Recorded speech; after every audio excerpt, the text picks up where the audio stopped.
dahil nakalbo na ang mga bundok. Ginawa ng lumber. Kaya ang sabi rito, nasunog ang ikatlong bahagi ng lupa. So mapapansin ninyo, walang taong apektado kundi ang nature. Lupa, puno, damo. Bakit kaya ito ang unang naapektuhan? Para maapektuhan ng taong nakatira sa lupa. Di ba? Okay. So nagkaroon ng pagtaas ng bilihin, marami nawalan ng trabaho, nawalan ng bahay dahil dito. Marami ding nagkaroon ng bahay dahil yung puno ay ginawa ng bahay. Okay. So ikalawang trumpeta, ang apektado po rito ay dagat. Pahayag 8 hanggang 9, hinipa na ikalawang anghel ang kanyang trumpeta at bumaksak sa dagat ang isang parang malaking bundok na nasusunog. Naging dugo ang ikatlong bahagi ng dagat. Namatay ang ikatlong bahagi ng mga nilalang na naroroon. Ano ba ang naroroon sa dagat? Isda. At nawasak ang ikatlong bahagi ng mga sasakyang dagat. Okay, kaya pala naapektuhan ang isda ay meron nasirang barko.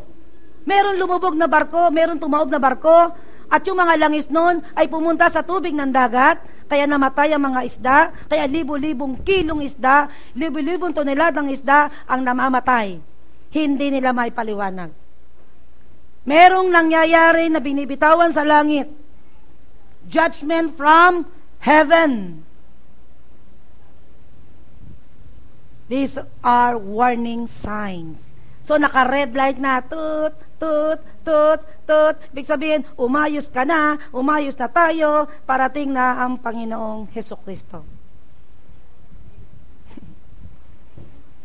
Totoo kaya ba itong nakalagay sa Bible na ito? So, makikita ninyo, napapanood po sa TV, pati buhaya lumalabas. Di ba? Kasi nalalason yung tubig. Pati mga ahas lumalabas.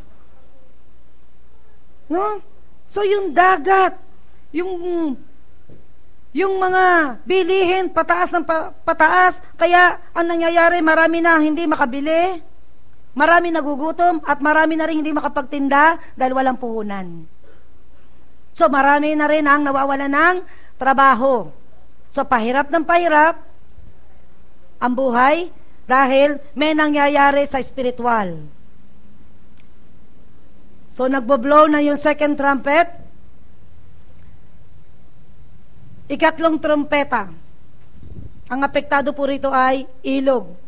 Ang sabi rito sa pahayag 8, 10 hanggang 11, hinipan ng ikatlong anghel ang kanyang trumpeta at nahulog mula sa langit ay isang malaking bituing nagliliyab na parang sulo at bumaksak sa ikatlong bahagi ng mga ilog at mga bukal. Okay. Ano naman tong ilog? Saan po ba tayo kumukuha ng tubig na mainom? Ilog. Ang bituin ay tinatawag na kapaitan, pumait ang ikatlong bahagi ng tubig at maraming tao ang namatay pagkainom nito. So, napanood ko sa TV 300 na teachers na lason sa kinaing, halimbawa, pansit. So, sinabi na lang pansit, pero po yung pansit, diba nilalagyan ng tubig? Marami nalasong kumain ng maruya. No? Ano kaya ang dahilan? Bakit nagkakaroon ng lason? Kumakain din naman tayo niyan. Bakit tayo hindi nalalason? Napakasarap nung naalala ko yung Matthew 28 verse 19.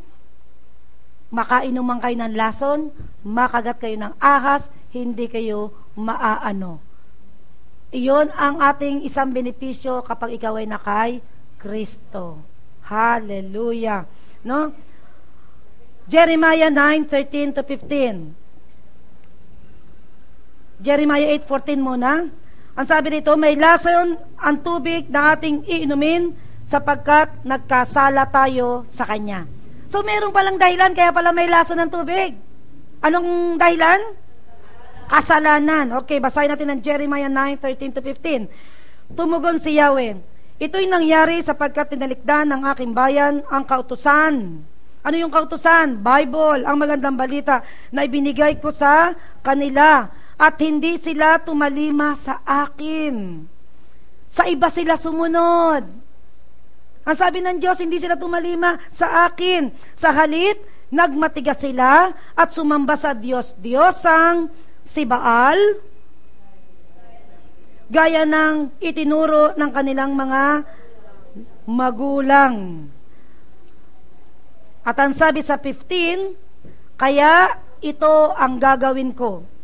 Mapapait na halaman ang kakanin nila at tubig na may lason ang kanilang iinumin. Ano ang dahilan? Kasalanan. Kung mapapansin ninyo, patindi ng patindi ang nangyayari sa bawat hinihipa na trumpeta. At ito po'y palakas ng palakas. No? Kumbaga, pag tayo nagagalit sa ating mga anak, sa dalawa, palakas ang boss niya. Pangatlo! Di ba? Pang-apat, may tama ka na sa akin. Di ba? Palakas ng palakas ang bawat blow ng trumpet. Kasi gusto ng Diyos, sa nangyayaring kapighatian na yan sa mundo, ang gusto ng Diyos, hey, parating na ako, anak, hindi ka pa nagsisisi. Hindi ka pa nagbabago.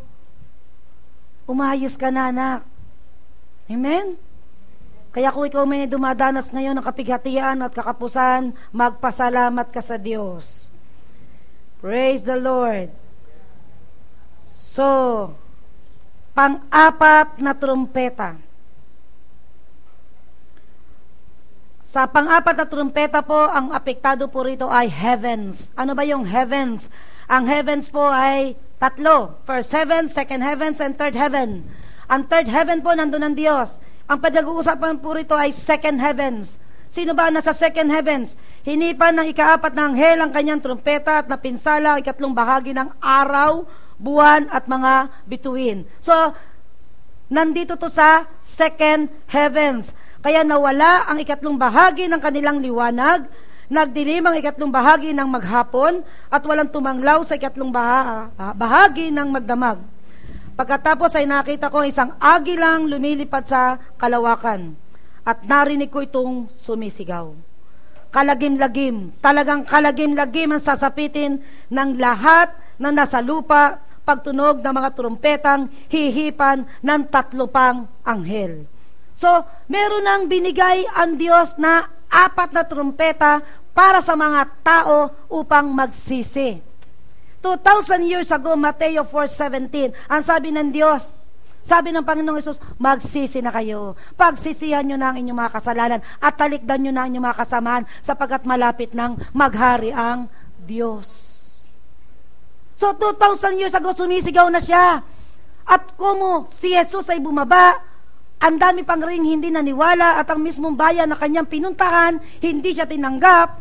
At hanggang ngayon ay sumisigaw ang Diyos sa pamamagitan ng kanyang mga pastor, ng mga ebanghelista, ng mga propeta, ng mga leaders.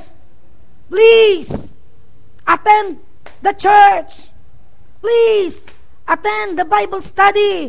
Attend the prayer meeting. Please. Amen. Yan po ipakiusap ng Diyos. Ano ba ang mangyayari dito sa second heavens? No? Ito ay warning again to call the attention of the people. Kung mapapansin ninyo ang ozone layer, paliit na ng paliit ang kanyang tabing. Mauubos na. Kasi may purpose yan, kaya nauubos. Kaya ang ginagawang solusyon ng gobyerno, pagbabawal na yung plastic, magiging supot na. Kasi nasisira daw ang kalikasan. Ang hindi nila alam, ang sumisira sa kalikasan ay kasalanan, hindi plastic. Kasi maraming tao, plastic. Sila dapat ang sunugin. Amen? Marami ang mapagkunwari. Praise the Lord. No? So, sabi rito, apektado rin ang buwan. Kaya mapapansin niyo bakit laging may eclipse? Naku, pang ilang trumpeta na kaya tayo? 7 lang ito. No? And I believe wala pa yung matinding paghipa ng trumpeta. Hanggang ngayon, nandito pa tayo sa 1, 2, 3, 4. Hanggang kailan ka yayakagin at paalalahanan tuwing linggo? Gaano bang kalakas na tunog ng trumpeta ang gusto mong marinig para ikaw ay pumunta sa Diyos? Amen? Ito nga linggo to, nandun ako sa City Hall. Makulimlim ang panahon. Sabi ko, ba't ba napakainit? Sabi nila, tingnan mo nga, walang hangin. Pero makulimlim, di ba dati? Pag makulimlim, malamig. At tayo po'y October na. Dapat malamig na dahil magpapasko na. Ilang days na lang bago magpasko?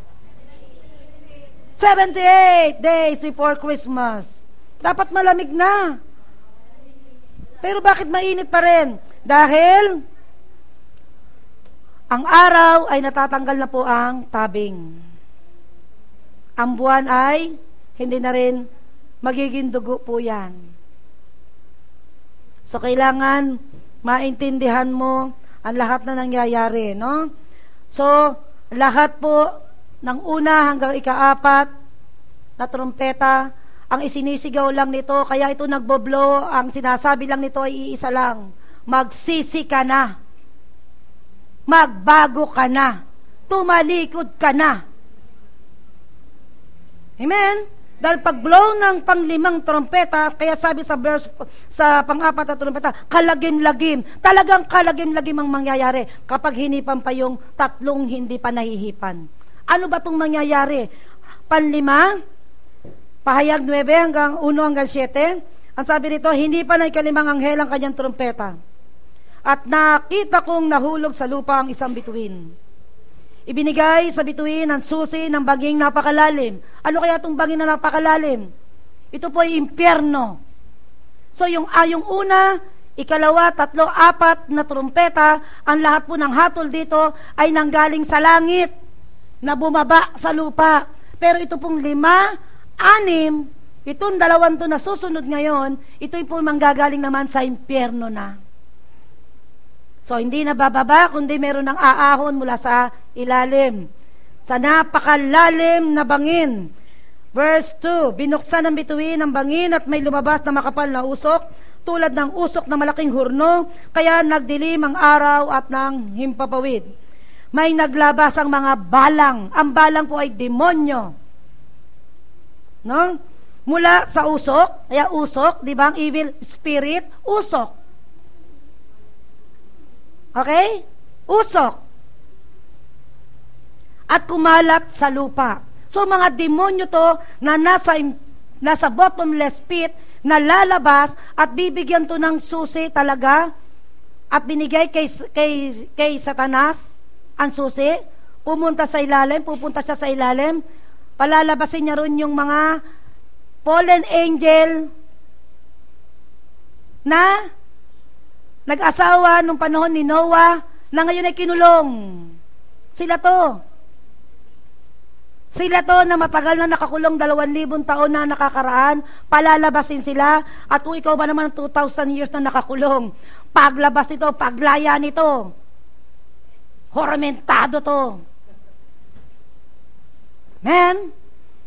So, ano ang gagawin ng mga demonyong espiritu na to na nakakulong ng matagal na panahon? Sabi rito, may naglabas ang mga balang mula sa usok at kumalat sa lupa. Binigyan sila ng kakayahang manakit, tulad ng pananakit ng mga alakdan. So, nakita niyo yung mga sign, ng mga tato, Scorpio, no? Snakes. Huwag niyo pong kakalimutan that sin and snake the same. So, kapag ikaw ay gumagawa ng kasalanan, hinahawakan mo ang isang makamandag na ahas. Kaya makikita nyo, kalimitan ng mga may tato, ano nakalagay? Ahas, dragon, Scorpio. Puro demonyo. No? At itong mga naglalabasan na to, na mga evil spirit na to, mga balang na ito, merong pinagbilin ng Diyos. Ano ang sabi? Pinagbilin sa kanila na huwag sirain